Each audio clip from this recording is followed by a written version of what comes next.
Maaaring abutin pa ng 3 araw bago tuluyang maibalik ang supply ng kuryente sa Negros Occidental matapos ang pananalasa ng Bagyong Tino. Sa Roa City sa Capiz naman, nagsimula nang bumalik sa kanilang tahanan ang mga lumikas na residente. May ulat on the spot si Kim Salinas ng GMA Regional TV. Kim? Rafi, mahigit 480,000 na mga individual sa Western Visayas ang apektado ng Bagyo Tino. Samantala sa Negros Occidental, mahigit 20 katao ang iniulat na nawawala bunsod rin ng pananalasa ng bagyo. May mga iniulat ring nasawi ngunit patuloy pang kinukumpirma.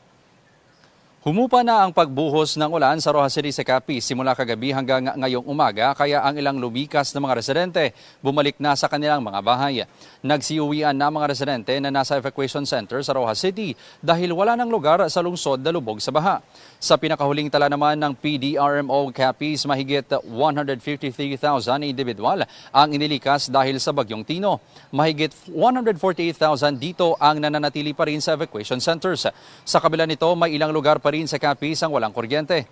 Nananatili pa rin suspendido ang trabaho at klase sa ilang LGU sa Capiz at Roa City.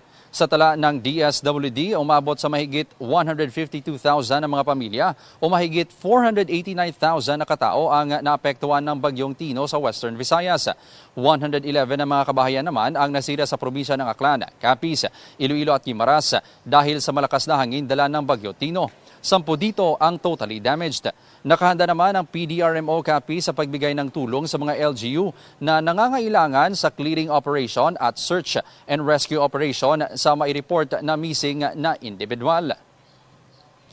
Samantala, 18 tao ang iniuulat na nawawala sa bayan ng La Castellana sa Negros Occidental. Habang 4 naman ang isinailalim pa sa verification na nasawi matapos ang pananalasa ng Bagyong Tino. Una nang kinumpirma nila Castellana Mayor Añejo Nicor kagabi ang 9 na missing. Dumoble ito ngayong umaga. 3 tulay naman ang nasira habang lubog pa rin sa baha ang ilang lugar sa bayan. Kagabi nawala ng supply ng kuryente sa buong La Castellana at naging mabagal din ang internet connection. Ayon sa alkalde, maaaring abutin pa ng 2 hanggang 3 araw bago maibalik ang supply ng kuryente.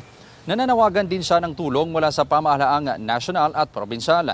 Samantala, batay sa ulat ni Brian Larry Sanyor, spokesperson at OPSEN Deputy Manager ng Negros Occidental PDRMO Emergency Center, nagtala ang Bago City ng 5 kaso ng trauma injuries. 7 katao naman ang nawawala at 3 nasawi na nasa proseso pa ng verifikasyon.